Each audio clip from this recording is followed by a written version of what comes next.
स्वर्गीय श्री सवाईलाल जैन जी की 17वीं पुण्य स्मृति पर श्रीमती चिंतामणि सवाईलाल जैन परिवार, कन्नौज, मुंबई।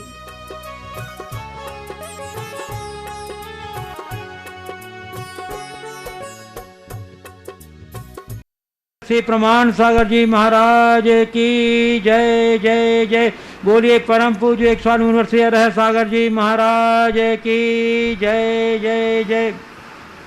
प्रिय बंधुओं, जैसा कि आप लोग को विदित ही है कि पूज्यदेव का मंगल में प्रवास शाश्वत क्षेत्र श्री सम्मेश शिखर जी स्थित गुणायतन में चल रहा है और आज यहीं गुणायतन में प्रातःकालीन प्रवचन सभा और जाप्यानुष्ठान का कार्यक्रम आयोजित है। आज के इस कार्यक्रम में उपस्थित सभी लोगों का गुणायतन एवं सेवायतन परिवार की ओर से हार्दिक अभिनंदन करता हूं और मैं आपको ले चलूं जाप्यानुष्ठान की ओर। इसके पूर्व हम लोग सभी मिलकर पूज्यदेव के चरण कमलों में त्रिवार नमोस्तु निवेदित करते हुए उनके मंगल में आशीर्वाद से अपने को अभिषेक कर कृतार्थ करेंगे। तो चलिए हाथ जोड़िए, मस्तक झुकाइए, बोलिए मेरे साथ, नमोस्तु गुरुदेव, नमोस्तु गुरुदेव, नमोस्तु गुरुदेव। हे गुरुदेव, जाप्यानुष्ठान करा। ओम। सारे लोक में शांति हो। जो भी लोग इस महामारी के शिकार हो रहे हैं उन्हें शीघ्र स्वास्थ्य का लाभ हो। इस पुनीत भावना के साथ हम सभी शांति मंत्र को यहाँ पर दोहराएंगे। ओम सम्यक दर्शनाय नमः। ओम सम्यक दर्शनाय नमः। ओम सम्यक ज्ञानाय नमः। ओम सम्यक ज्ञानाय नमः। ओम सम्यक चारित्राय नमः। ओम सम्यक चारित्राय नमः। ओम ह्रीं जगत शांतिकराय श्री शांतिनाथाय नमः। सर्वपदो शांतिं कुरु कुरु स्वाहा। ओम ह्रीं जगत शांतिकराय श्री शांतिनाथाय नमः। सर्वोपद्रव शांतिं कुरु कुरु स्वाहा। ओम ह्रीं जगत शांतिकराय श्री शांतिनाथाय नमः। सर्वोपद्रव शांतिं कुरु कुरु स्वाहा। ओम ह्रीं जगत शांतिकराय श्री शांतिनाथाय नमः। सर्वोपद्रव शांतिं कुरु कुरु स्वाहा। ओम ह्रीं जगत शांतिकराय श्री शांतिनाथाय नमः। सर्वोपद्रव शांतिं कुरु कुरु स्वाहा। ओम ह्रीं जगत शांतिकराय श्री शांतिनाथाय नमः। सर्वोपद्रव शांतिं कुरु कुरु स्वाहा। ओम ह्रीं जगत शांतिकराय श्री शांतिनाथाय नमः। सर्वोपद्रव शांतिं कुरु कुरु स्वाहा। ओम ह्रीं जगत शांतिकराय श्री शांतिनाथाय नमः। सर्वोपद्रव शांतिं कुरु कुरु स्वाहा। ओम ह्रीं जगत शांतिकराय श्री शांतिनाथाय नमः। सर्वोपद्रव शांतिं कुरु कुरु स्वाहा। ओम ह्रीं जगत शांतिकराय श्री शांतिनाथाय नमः। सर्वोपद्रव शांतिं कुरु कुरु स्वाहा। ओम ह्रीं जगत शांतिकराय श्री शांतिनाथाय नमः। सर्वोपद्रव शांतिं कुरु कुरु स्वाहा। ओम ह्रीं जगत शांतिकराय श्री शांतिनाथाय नमः। सर्वोपद्रव शांतिं कुरु कुरु स्वाहा। ओम ह्रीं जगत शांतिकराय श्री शांतिनाथाय नमः। सर्वोपद्रव शांतिं कुरु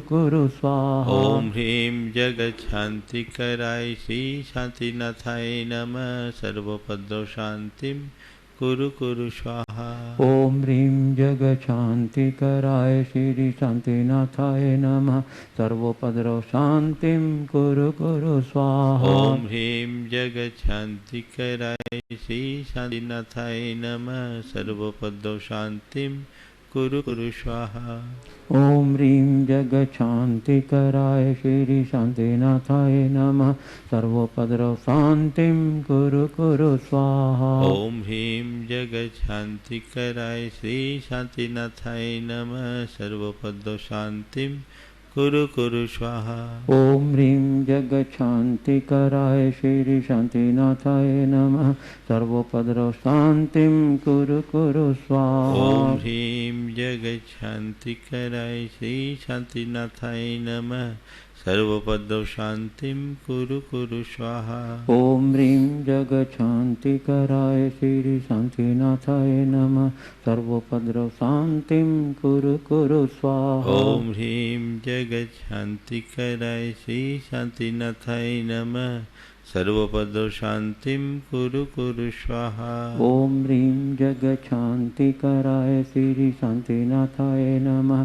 सर्वोपद्रव शांतिं कुरु कुरु स्वाहा। ओम ह्रीं जगच्छान्तिकराय श्री शांतिनाथाय नमः। सर्वोपद्रव शांतिं कुरु कुरु स्वाहा। ओम ह्रीं जगच्छान्तिकराय श्री शांतिनाथाय नमः। सर्वोपद्रव शांतिं कुरु कुरु स्वाहा। ओम ह्रीं जगच्छान्तिकराय श्री शांतिनाथाय नमः। सर्वोपद्रव शांतिं कुरु कुरु स्वाहा। ओम ह्रीं जगच्छान्तिकराय श्री शांतिनाथाय नमः। सर्वोपद्रव शांतिं कुरु कुरु स्वाहा। ओम ह्रीं जगच्छान्तिकराय श्री शांतिनाथाय नमः। सर्वोपद्रव शांतिं कुरु कुरु स्वाहा। ओम ह्रीं जगच्छान्तिकराय श्री शांतिनाथाय नमः। सर्वोपद्रव शांतिं कुरु कुरु स्वाहा। ओम ह्रीं जगच्छान्तिकराय श्री शांतिनाथाय नमः। सर्वोपद्रव शांतिं कुरु कुरु स्वाहा। ओम ह्रीं जगच्छान्तिकराय श्री शांतिनाथाय नमः। सर्वोपद्रव शांतिं कुरु कुरु स्वाहा। ओम ह्रीं जगच्छान्तिकराय श्री शांतिनाथाय नमः। सर्वोपद्रव शांतिं कुरु कुरु स्वाहा। ओम ह्रीं जगच्छान्तिकराय श्री शांतिनाथाय नमः। सर्वोपद्रव शांतिं कुरु कुरु स्वाहा। ओम ह्रीं जगच्छान्तिकराय श्री शांतिनाथाय नमः। सर्वोपद्रव शांतिं कुरु कुरु स्वाहा। ओम ह्रीं जगच्छान्तिकराय श्री शांतिनाथाय नमः। सर्वोपद्रव शांतिं कुरु कुरु स्वाहा। ओम ह्रीं जगच्छान्तिकराय श्री शांतिनाथाय नमः। सर्वोपद्रव शांतिं कुरु कुरु स्वाहा। ओम ह्रीं जगच्छान्तिकराय श्री शांतिनाथाय नमः। सर्वोपद्रव शांतिं कुरु कुरु स्वाहा। ओम ह्रीं जगच्छान्तिकराय श्री शांतिनाथाय नमः। सर्वोपद्रव शांतिं कुरु कुरु स्वाहा। ओम ह्रीं जगच्छान्तिकराय श्री शांतिनाथाय नमः। सर्वोपद्रव शांतिं कुरु कुरु स्वाहा। ओम ह्रीं जगच्छान्तिकराय श्री शांतिनाथाय नमः। सर्वोपद्रव शांतिं कुरु कुरु स्वाहा।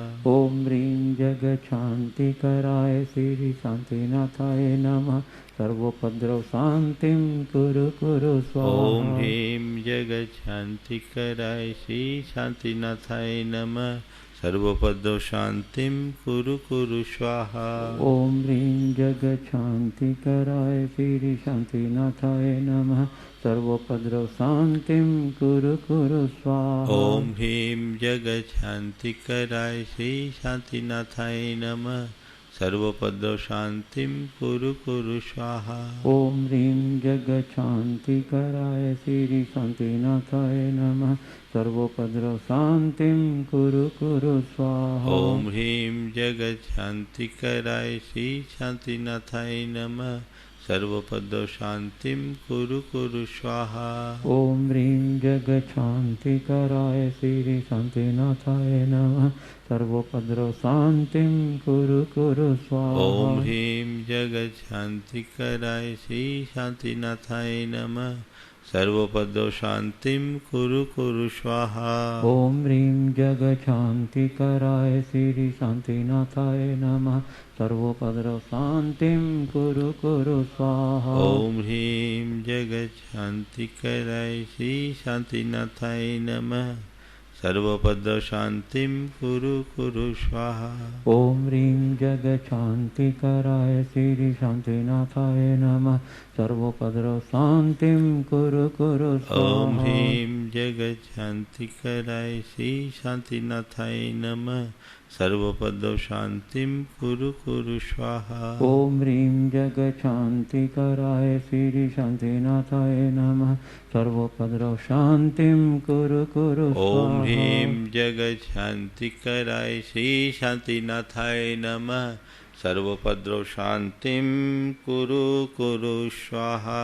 ओम ह्रीं जगच्छान्तिकराय श्री शान्तिनाथाय नमः।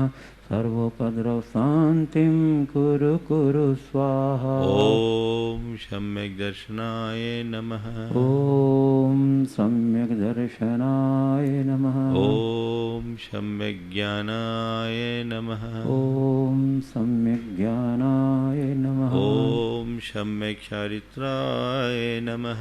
ओम सम्यक चारित्राय। जय बोलो श्री शांतिनाथ भगवान की जय जय जय। परम पूज्य आचार्य गुरुवर श्री विद्यासागर जी महाराज की जय जय जय। बोलिए परम पूज्य 109 श्री प्रमाण सागर जी मुनिराज की जय जय जय। प्रिय बंधुओं, कल पूज्य गुरुदेव के 34वें मुनि दीक्षा दिवस के पावन प्रसंग पर पूरे देश से कई लोगों ने इस कोविड महाभविष्यिका के लिए ऑनलाइन गुरुदेव के पाठ के प्रसंग में गुरुदेव के पाठ प्रक्षालन के अवसर पर गुरुदेव के पाठ प्रक्षालन एवं शास्त्र भेंट का सौभाग्य प्राप्त किया था। हाँ, ऑनलाइन किया था। बंधुओं, तो कुछ तकनीकी कारण से एक नाम का उल्लेख होना छूट गया था। मैं उनके नाम का उल्लेख कर रहा हूं और उनकी तरफ से गुरुदेव के कर कमलों में माँ जिनवाणी भेंट करेंगे हमारे ब्रह्मचारी रूपेश भैया जी। श्री सुलोचना सिंघवी, मनोहर लाल सिंघवी, राकेश सिंघवी, दिनेश सिंघवी, आदर्श नगर जयपुर, संस्थापक सदस्य गुणायतन परिवार, इनकी ओर से ग्रंथ भेंट कर रहे हैं गुरुदेव।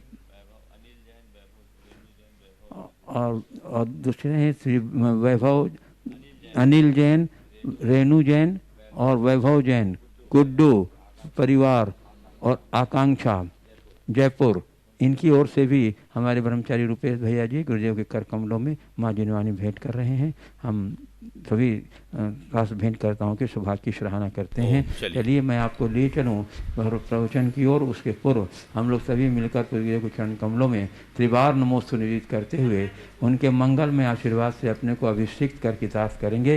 तो चलिए हाथ जोड़िए। चलिए हो गया। हाथ जोड़े नमोकार के लिए प्रमाणस तैयार करें।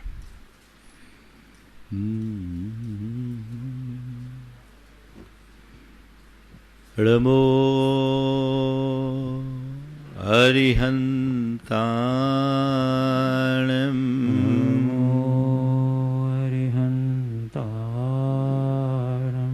नमो सिद्धाणं। नमो सिद्धाणं। नमो आयर्याणं। नमो आयर्याणं। नमो उवज्झायान्। नमो वज्झायान्। नमो लोये सवशाहुनं। नमो लोये सवसाहुनम्। एषो पञ्चे हृमयारो। एषो पञ्चनमो यारो। सवपावपनाशिनो। सवपावपनाशिनो।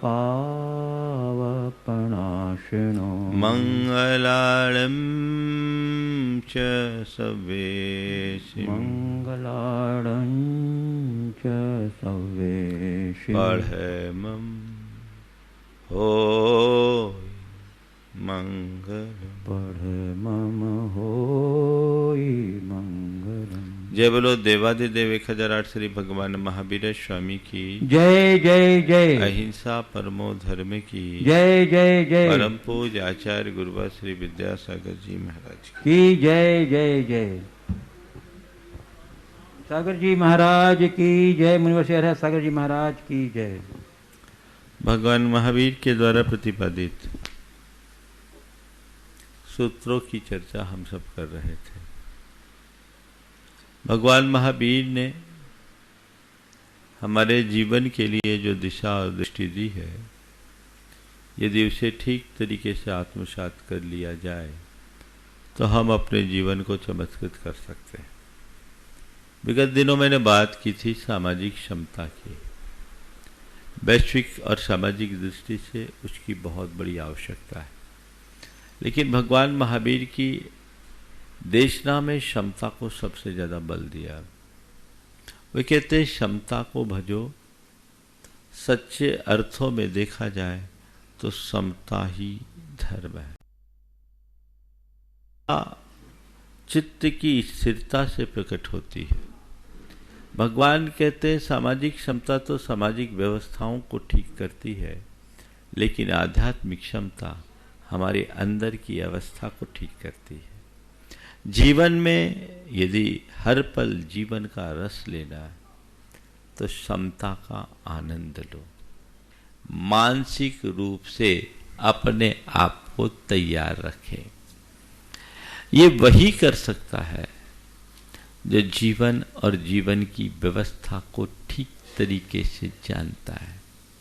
भगवान महावीर कहते हैं कि संसार की जो भी चीजें हैं तुम्हारे हाथ में हैं पर तुम्हारी नहीं, उस पर तुम्हारा अपना कोई नियंत्रण नहीं। एक परमाणु को भी तुम अपनी इच्छा से इधर से उधर नहीं कर सकते। जगत की समस्त वस्तुएं परिणमनशील है और उनका परिणमन उनके अपने स्वभाव के अनुरूप होता है। तुम किसी कार्य में निमित्त बन सकते हो पर करता नहीं। जो जैसा घटित हो रहा है उसे सहज भाव से स्वीकार करने की मनोवृत्ति अपने भीतर जगाओ। तटस्थ भाव से जीने वाला ही अपने जीवन का असली आनंद ले सकता है। तो हमारे अंतरंग में वह तटस्थता आनी चाहिए। वह तभी आएगी जब हम जीवन की वास्तविकता को समझेंगे। एक व्यक्ति है जो कर्ता बुद्धि से संसार में जीता है, जिसके हृदय में कर्तृत्व, भोक्तृत्व और स्वामित्व की भावना होती है। वो हर वस्तु को अपने इच्छा अनुरूप परिवर्तित करना चाहता है, हर वस्तु को अपनी इच्छा के अनुरूप भोगना चाहता है और हर वस्तु के ऊपर अपनी इच्छा अनुरूप नियंत्रण करना चाहता है। ये संभव ही नहीं है। संसार में भगवान भी वस्तुओं को अपने नियंत्रण में नहीं रख सकते, क्योंकि हर वस्तु अपने आप अपने स्वभाव के अनुरूप परिणमन करते हैं। जब उन्हें परिणमाने का भाव हमारे मन में जगता है और परिणमन हो जाए तो अहंकार की पुष्टि होती है, न हो तो मन में आकुलता, उद्वेग और अशांति होती है। संत कहते हैं ऐसा कुछ नहीं है। तुम अपनी दृष्टि को बदलो। तुम संसार में रह रहे हो तो ये मान करके चलो कि संसार में घटित सारे प्रसंगों में मेरी भूमिका बहुत छोटी सी है। मैं कर्तव्य के भाव से संसार में रहूं, कर्ता बुद्धि से नहीं, क्योंकि चीजें मेरी नहीं है। मैं केवल उनके संरक्षण का दायित्व पाल रहा हूं, और वह भी तभी तक जब तक कर्म के संयोग हो। एक व्यक्ति को अगर थोड़ा सा नुकसान हो जाए कितना विचलित होता है। लेकिन आप किसी बैंक के कर्मचारी को देखें, लाखों करोड़ों का ट्रांजैक्शन होता है। लोग रुपया निकालते हैं, रुपया जमा करते हैं। वो क्या करता है? उसका काम क्या है? कोई रुपया लाकर जमा करता है तो वो क्या हर्षित होता है? कोई रुपया अपना विड्रॉल कर लेता है तो उसे क्या तकलीफ होती? नहीं भैया मत निकालो। ऐसा नहीं। क्यों? उसका ही काम ही है। हमारा काम तो नाम और जमा करना है, क्रेडिट डेबिट करना है। आ गया तो जमा कर लिया, निकाल लिया तो नाम चला दिया, बात खत्म। ये क्रेडिट डेबिट का खेल उनका हर पल चलता है और वो सहज भाव से करता है, क्योंकि उसे पता है मैं तो केवल प्रबंधक हूं, मालिक नहीं। मैं केवल प्रबंधक हूं, मालिक नहीं हूं। मेरा इसमें स्वामित्व नहीं है। भगवान महावीर कहते हैं तुम्हारे केवल तुम हो, तुम्हारी आत्मा है। तुम्हारी आत्मा के अतिरिक्त जगत का एक परमाणु भी तुम्हारा नहीं है। तुम्हारे पास हो सकते हैं पर वे तुम्हारे नहीं है। ये जीवन की एक बहुत बड़ी सच्चाई है। इस सच्चाई को जानो। मेरे पास होना और मेरा होना में बड़ा अंतर है। बैंक कर्मी के पास लाखों करोड़ों रुपया है पर वो रुपये उसके थोड़ी है। इसे वो जान रहा है, इसलिए उनके लेन देन में उसके मन में कोई संकल्प विकल्प नहीं। लेकिन यदि उन रुपयों को वो अपना मान ले तो उसका जीवन बड़ा दुश्वार होगा। संसारी प्राणी के जीवन की सबसे बड़ी विचित्रता यह है कि जो उसकी नहीं है वह उसको अपना मान रखा, उनमें स्वामित्व रखने का भाव रखता है और तभी उसके प्रति उसके मन में कर्तृत्व और भक्तित्व की भावना होती है। ये भाव उसको रात दिन बेचैन बनाए रखती है। निज पर का भेद विज्ञान कर लेने वाले व्यक्ति को इन सब बातों से कोई खास फर्क नहीं पड़ता। जीवन में एक क्रम तो चलता रहता है। मैं यहीं सम्मेद शिखर जी में था, सन 2007 की बात। इस तरह के बात मैंने एक दिन अपने प्रवचन में कहा कि लाभ और हानि में संभाव जगह। गया के एक सज्जन ने मेरे प्रवचन के तुरंत बाद मुझसे कहा, महाराज आज मेरे साथ एक साथ दो घटनाएं घटी। जो आज आपने प्रवचन में कहा वो मेरे साथ घटा। मैंने कहा क्या बात हुई? बोले महाराज जी क्या बताऊं, मेरा चीनी का कारोबार है। मेरा एक स्टाफ रुपया लेकर आ रहा था, डोभी के पास लोगों ने लूट लिया, मेरे रुपये छिन गए। एक समाचार मेरे पास आया। महाराज जी थोड़ी देर बाद मेरे बेटे की एक संपत्ति की डील चल रही थी लखनऊ में। महाराज जी अभी अभी उसकी सूचना आई कि पापा वो डील हो गई और इस डील में अपने को कई लाख रुपए का अतिरिक्त फायदा हुआ। मैं सोच रहा था किस पर हंसूं किस पर रोऊं। एक तरफ लाभ का समाचार है तो दूसरी तरफ नुकसान का। जो तत्वज्ञ होते हैं वे लाभ को भी अपना नहीं मानते तो नुकसान को भी अपना नहीं मानते। लाभ और नुकसान चलता है, कोशिश रहती है कि लाभ हो नुकसान ना हो, लेकिन यदि नुकसान हो भी जाए तो ये कर्म का खेल है। उसको लेकर के अतिरिक्त बेचैन होने में कोई लाभ नहीं है। मैं आप सबसे कहता हूं कि जीवन में एक क्रम आता है तो इसे झेलने की कोशिश करें। मैं आपको क्या बताऊं, लाभ और नुकसान में संभाव रखने की बात तो बहुत दूर की है। मैं ऐसे अनेक लोगों को जानता हूं जो मनचाहा लाभ होने पर भी संतुष्ट नहीं रहते। मनचाहा लाभ है तो भी संतुष्ट नहीं। एक व्यक्ति अपने मित्र के यहां गया, होटल का व्यवसायी था, बड़ा उदास चेहरा था। उसने कहा क्या बात है भाई, आज तुम बहुत उदास दिख रहे हो। बोले क्या करूं, मंदी का दौर चालू हो गया। मंदी का दौर चालू हो गया। बोले क्यों भाई, मैं क्या देख रहा हूं, मैं आधा घंटे से यहां बैठा हूं, पूरा होटल हाउसफुल है, 50 ग्राहक लौट गए और तुम कर रहे मंदी का दौर है। उसने कहा इसीलिए तो मैं कह रहा हूं क्योंकि कल तक 100 लौटते थे, आज 50 ही लौटे। ऐसे व्यक्ति को भगवान भी सुखी नहीं कर पाएंगे। अपने मन में 4 बातों को अंकित कीजिए। पहली बात, संसार के सब संयोगों को कर्माश्रित माने। दूसरी बात, उन्हें पर माने। तीसरी बात, उन्हें नश्वर माने। और चौथी बात, सतत सकारात्मक सोचे। संसार के सारे संयोग कर्माधीन हैं, वे पर हैं, वे नश्वर हैं और हमें हर बात को सकारात्मक तरीके से सोचकर चलना।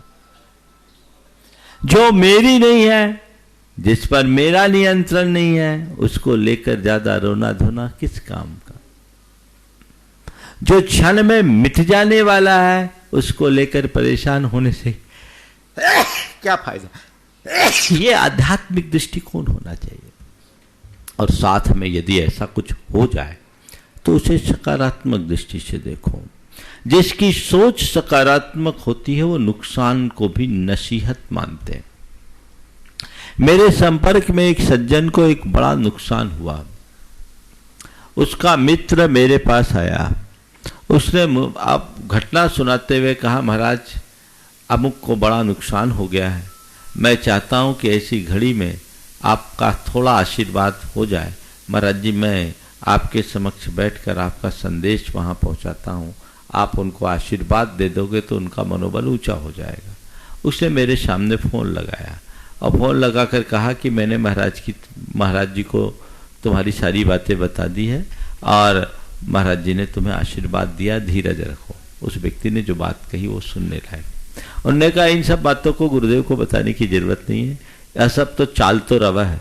मारवाड़ी में बोला, यह सब तो चाल तो रवा है, महाराज से कहो कि मुझे आशीर्वाद दे, मैं ठीक हूं, मैं इसे नुकसान नहीं नसीहत मान रहा हूं। ये कहीं ना कहीं मेरे सिस्टम की कमजोरी थी, इसलिए नुकसान हुआ। महाराज से कहो कि मुझे ऐसी शक्ति दे कि मैं अपना सिस्टम ठीक सुधार करूं और आगे बढ़ सकूं। और उस व्यक्ति ने एक लंबे नुकसान के बावजूद अपने अंदर स्थिरता रखी, सकारात्मकता को लेकर के चला, पूरा सिस्टम को बदला, आज पहले से मजबूत स्थिति में आ गया। प्राय लोग क्या करते, अरे नुकसान हो गया, नुकसान हो गया, नुकसान हो गया। तो बाहर के नुकसान से ज्यादा अपने अंदर का नुकसान कर लेते हैं, अपने मनोबल को तोड़ लेते हैं, सारी व्यवस्थाएं और प्रक्रियाएं छिन्न भिन्न हो जाती है। तो हमें नुकसान को भी अगर दृष्टि हो तो नसीहत के रूप में देखा जा सकता है। दूसरी बात, संयोग वियोग में समता। संयोग वियोग लगा हुआ है, जन्म मरण सबके साथ लगा हुआ है। और अभी इस महामारी के दौर में तो न जाने कितनों के अपने प्रियजन रोज विछोह कर रहे हैं, जिन पर हमारा कोई नियंत्रण नहीं। हमारे हाथ बहुत छोटे हैं, सब साधन उपलब्ध करा देने के बाद भी हम किसी को मरने से बचा सके, ऐसा कहा नहीं जा सकता। हमारे यहाँ तो एक बड़ी पुरानी उक्ति है, मणिमंत्र तंत्र बहु होई, मरते न बचावे कोई। जन्म मरण से कोई किसी को बचा नहीं सकता। संयोग वियोग तो प्रकृति का स्वभाव है, जहां संयोग होगा वहां वियोग होगा ही। कली खिलेगी तो फूल मुरझाएंगे ही। फूलों के मुरझाए बिना कली नहीं खिलती और कलियों के खिले बिना फूल नहीं मुरझाते। दिन हुआ है तो रात होगी, सूर्योदय हुआ है तो सूर्यास्त होगा, कोई आया है तो जाएगा, जन्म हुआ है तो मरण होगा। इसे कोई टाल सका है? बिकसते मुरझाने को फूल उदित होता, छिपने को चंद बरस जाने को भरते मेघ, दीप जलता होने को मंद, छलकती जाती है दिन रैन, लबालब तेरी प्याली मीत, मौन होता जाता संगीत, क्षणिक है मत वाले जीवन। जीवन की क्षणभंगुरता को समझो और ये क्रम चला आ रहा है। थोड़ी देर के लिए सोचो, इस धरती पर केवल इनकमिंग होती, आउटगोइंग नहीं होती तो क्या होता? जितने लोग इस दुनिया में आए हैं वे वहीं टिके रहते और हम लोगों का आना जारी रहता तो यहाँ जगह मिलती? अभी जनसंख्या एक बहुत बड़ी समस्या बन गई। अगर पुरखे नहीं गए होते तो हमें जगह नहीं मिलती। मैं तो कहता हूँ आभारी होना चाहिए उनका, क्योंकि वो हमारे लिए जगह खाली करके गए। और ये तय मान करके चलो कि सारे पुरखों ने हमारे लिए जगह खाली की है तो मेरा भी दायित्व है आने वाले दिनों में मुझे जगह खाली करके जाना, जगह खाली करना है। ये संयोग बना है। जहाँ संयोग है वहाँ वियोग है। जो संयोग में सुखी होता है वो वियोग में दुखी होगा ही होगा। लेकिन जो जीवन के इस परम सत्य को जानता है कि सर्वे संयोगा विप्रयोगांता, सारे संयोग वियोग में है, संयोग वियोग में है, ये बात जिसके हृदय में अंकित हो जाती है वो संयोगों में न तो खुश होता है न वियोग में व्याकुल। दोनों में स्थिरता, यही जीवन की समझ है। मैं आपको बताऊं, अभी इस कोविड काल में एक परिवार में 3 आदमी काल कवलित हो गए। पति गया, बेटा गया और एक घर की ननद गई। 3 चले गए। तीनों को खोने के बाद एक बहुत बड़ा हादसा, अगर व्यवहारिक दृष्टि से देखा जाए तो वह उनके ऊपर बहुत बड़ा आघात था। लेकिन उस स्थिति में भी उस बहन ने अपने अंदर स्थिरता बनाई रखी। उनने कहा अब जिसको जाना था वो चला गया, हम किसी को रोक नहीं सकते।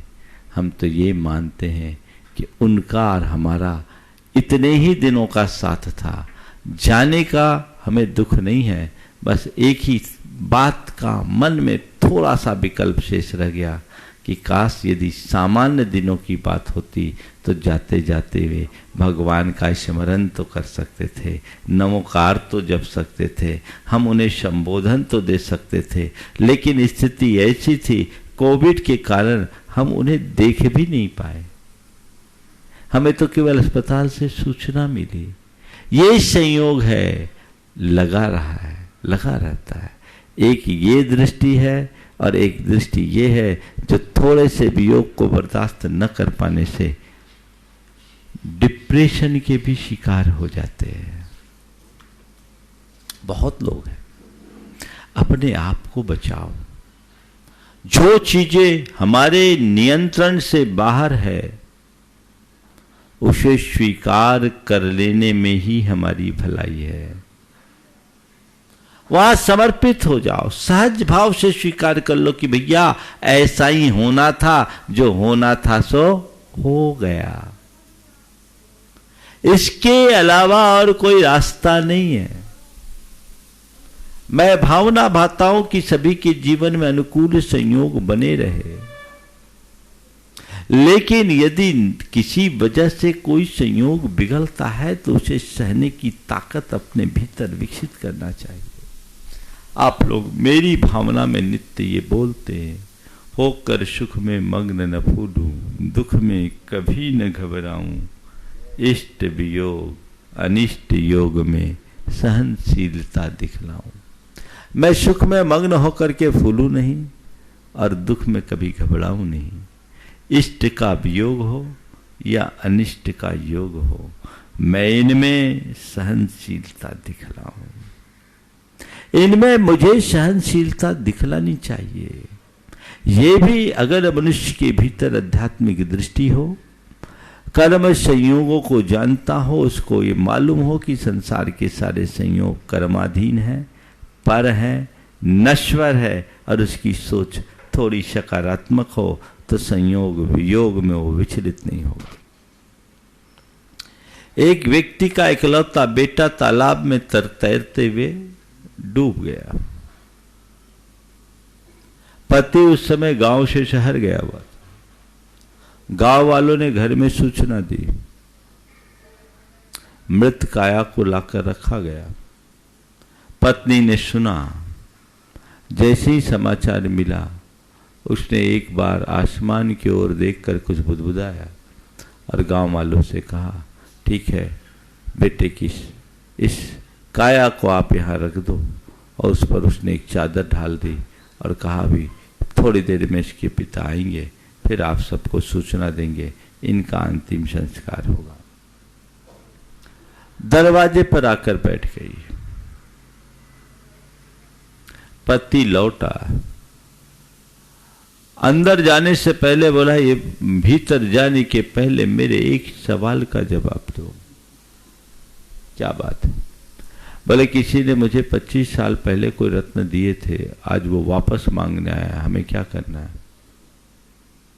25 वर्ष पहले हमें किसी ने रत्न दिया था, आज कुछ वापस मांगने आया है, क्या करना है? बोले हमें सहर्ष लौटा देना है, किसी की अमानत को खयानत थोड़ी करना, अमानत में खयानत थोड़ी करना।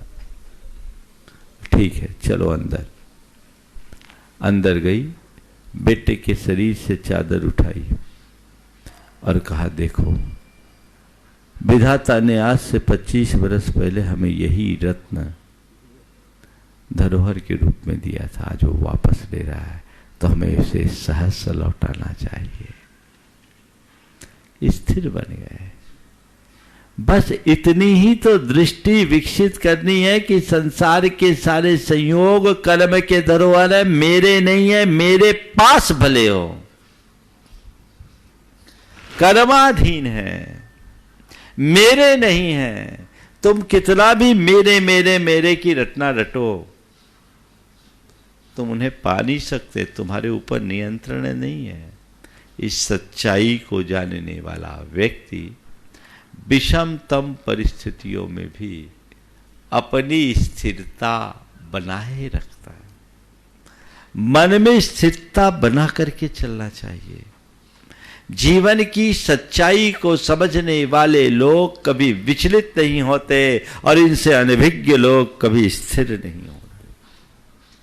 जीवन और जीवन की व्यवस्था को समझो, आध्यात्मिक दृष्टि अपने अंतरंग में विकसित करो, तब हम अपने जीवन में सच्चा आनंद ले सकेंगे।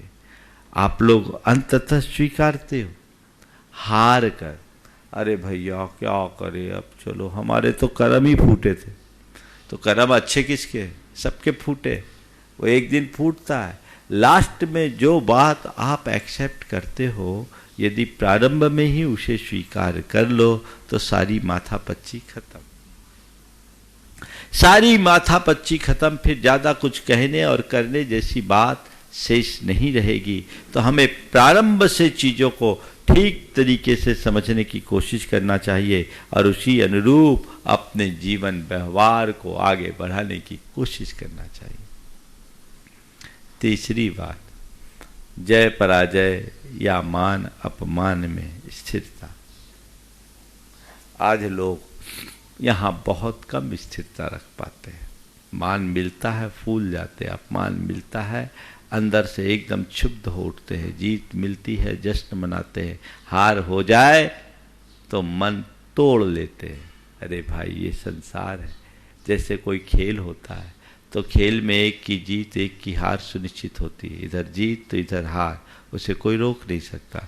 तो जीत हार का ये क्रम खेल में जैसे बना रहता है, वही स्थिति तो जीवन में है। अगर एक तरफ जीत है तो दूसरी तरफ हार है। हम जीत का जितना सत्कार करते हैं, हार के लिए भी उतना ही तैयार रहना चाहिए।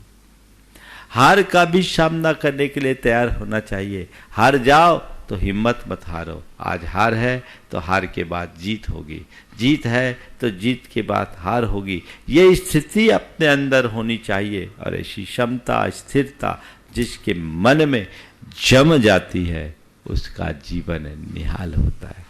देखो, दृष्टिकोण क्या होना चाहिए। एक जगह एक एथलेटिक्स की बड़ी प्रतियोगिता थी, 500 मीटर की दौड़ थी। सब जान रहे थे कि इसमें हमेशा स्वर्ण पदक पाने वाला युवक आगे आएगा। हजारों लोग उसे देख रहे थे, सबने पहले से घोषित कर लिया था कि इसमें फर्स्ट ये होगा। अनेक लोग उसमें भाग लिए, लेकिन वो युवक 10 सेकेंड पीछे रह गया और एक दूसरे जिसको कोई जानते भी नहीं थे, उसे अवार्ड मिल गया। 5 लाख का अवार्ड उसे मिला। अवार्ड मिलने के बाद उसने जो पीछे रह गया था उसके चरण छू लिए। लोगों ने कहा कि आज तुम जीवन में पहली बार हारे। कैसे हार गए? 10 सेकेंड पीछे कैसे रह गए? उस व्यक्ति ने जो बात कही वो उसकी उदात्त दृष्टि का द्योतक है। उसने कहा नहीं, मैं हारा नहीं, मैं जीता हूं। बोले बात क्या है? बोले बात यह है कि मुझे मालूम पड़ा कि इस युवक की मां कैंसर से ग्रसित है। इससे 5 लाख रुपए की जरूरत उसके इलाज के लिए। मैंने सोचा मुझे तो अनेक अवार्ड मिल गए, ये 5 लाख रुपए की मेरे जीवन में बहुत बड़ी आज आवश्यकता नहीं है, लेकिन यदि मैं थोड़ा सा इसका साथ दे दूं तो आज इसकी मां की चिकित्सा भी हो सकती है और इसका सम्मान भी सुरक्षित होगा। मैंने यही सोचकर अपनी गति को जानबूझ करके धीमा किया। मैं 10 सेकेंड पीछे नहीं, 30 सेकेंड आगे रह सकता था, लेकिन मुझे खुशी है कि कम से कम आज मैं किसी के स्वास्थ्य के लिए तो, आरोग्य की इलाज के लिए तो समर्थ बन सका, निमित्त बन सका। ये दृष्टिकोण। तो जीत के बाद हार, हार के बाद जीत का क्रम चलता है। इनमें बहुत स्थिरता रखना चाहिए। मान पाने की चाह हमारे जीवन को जितना विचलित करती है, उससे कहीं ज्यादा स्वयं को अपमानित महसूस करने का अनुभव। हम कहीं मान मिले न मिले, स्वयं को अपमानित महसूस न करे, ये हमारे अंदर का अहंकार है। जो मनुष्य अपने अहंकार को विगलित कर देता है, जो मनुष्य अपने अहंकार को गला देता है, उसके लिए मान अपमान बहुत ज़्यादा मूल्य नहीं रखते, वो उनमें स्थिरता बनाने में सक्षम रहता है। तो हमें चाहिए कि हम मान सम्मान के परे उठे और उनमें अपने आप में स्थिरता बनाकर रखने की कोशिश करें। चौथी बात, सुख दुख में समता। आज जीवन में कभी सुख कभी दुख लगा ही हुआ है। हर किसी के साथ सुख दुख का ये संयोग बना है। ऐसा एक भी व्यक्ति संसार में नहीं मिलेगा जो कहे कि मैं जीवन में सदा सुखी रहा हूँ, मेरे जीवन में कभी किसी प्रकार का दुख आया ही नहीं। ऐसा कोई है क्या? न भूतो न भविष्यति, ऐसा कोई नहीं है भाई। रात के बाद प्रभात, प्रभात के बाद रात। सुख और दुख तो ये जीवन के दो पहलू हैं। आज सुख है तो कल दुख होगा। तुम सुख का जितना स्वागत करते हो, दुख का भी वैसा ही सत्कार होना चाहिए। सुख को जैसे स्वीकार करते हो, दुख को भी वैसे ही स्वीकार करना चाहिए। पर मनुष्य की दुर्बलता है, वह सुख के स्वागत में तत्पर रहता है, दुख का सामना नहीं कर पाता। वो सुख का सत्कार करना चाहता है पर दुख को स्वीकार नहीं कर पाता। संत कहते हैं जीवन में सुख आए तो उसे सहज भाव से भोगो, जितना बन सके औरों को बांटो, और दुख आए तो सहज भाव से सहो, क्योंकि सुख भी कर्मजन्य है और दुख भी कर्मजन्य है। दोनों कर्म की परिणति है। आज तुम्हारे पुण्य का योग है, सारे संयोग तुम्हारे अनुकूल है, और संयोगों के अनुकूल होने से आज तुम सुख का अनुभव कर रहे हो, लेकिन कल संयोग बदल जाएंगे तो वही संयोग तुम्हारे लिए दुखी बना सकते हैं। जीवन का एक क्रम है, कब किसके साथ क्या घटना घट जाए कुछ कहा नहीं जा सकता। एक पल में सारी तस्वीर बदल जाती है। करोड़पति रोडपति तो रोडपति करोड़पति बन जाता है। शिखर में बैठा हुआ व्यक्ति सतह पर, और सतह में रहने वाला व्यक्ति शिखर पर चल जाता है। अर्श से फर्श और फर्श से अर्श का खेल तो चलता ही रहता। ये संसार है, कहा नहीं जा सकता कब किसकी लॉटरी खुले और कब किसकी लुटिया डूबे। कब किसकी लॉटरी खुले और कब किसकी लुटिया डूब जाए, कहा नहीं जा सकता। जीवन की सच्चाई को समझो, इनकी क्षणभंगुरता को समझो, और दोनों को कर्म का परिणाम मान करके चलो, तो जीवन में कभी अस्थिरता नहीं आएगी। कई लोग हैं जो ये सोचते हैं मेरे जीवन में कभी सुख आया ही नहीं, मैं पूरे जीवन दुखी ही बना रहा, मेरे जीवन में केवल दुख ही दुख रहा। ये खेल है। यथार्थ देखा जाए तो बाहर का सुख दुख तो बड़ा उथला है, ये अंतरंग का सुख और अंतरंग का दुख ही वास्तविक है, जो हमारे मन की कल्पना से जुड़ा है। कितना भी बड़ा दुख हो, यदि अंतर मन से मनुष्य उसे स्वीकार कर ले तो वह दुख भी सुख जैसा लगने लगता है। और कितने भी अनुकूल संयोग जन सुख हो, पर मनुष्य का मन उससे असंतुष्ट हो तो उस सुख की घड़ी में भी वो दुखी होता है। तो सुख और दुख दोनों का मूल हमारा मन है। यदि मन अनुकूल है तो दुख में भी सुख है, और मन प्रतिकूल है तो सुख में भी दुख है। इसलिए मन को अनुकूल बना करके चलने का अभ्यास होना चाहिए। जब हम अपने मन का वैसा अभ्यास बनाते हैं, मनोनुकूल सारी व्यवस्थाएं चलाने लगते हैं, तो हमारे जीवन में वह सब बातें अपने आप घटने लगती है। तो सुख और दुख दोनों में समबुद्धि बहुत जरूरी है। ये भी तभी संभव होगी जब आप आत्मा के स्वरूप की तरफ दृष्टि रखेंगे और कर्म सिद्धांत पर भरोसा रखते हुए संसार के सारे संयोगों को कर्मजन्य, नश्वर और पर मानोगे, तो फिर सुख दुख कभी भारी नहीं होगा। दोनों समान है ऐसा मान करके चलना। पुण्य भी कर्म है, पाप भी कर्म है। आत्मा न पुण्य रूप है न पाप रूप है। मुझे तो इन दोनों से ऊपर उठना है और दोनों में समबुद्धि रखना है। यही मेरा धर्म है। इतनी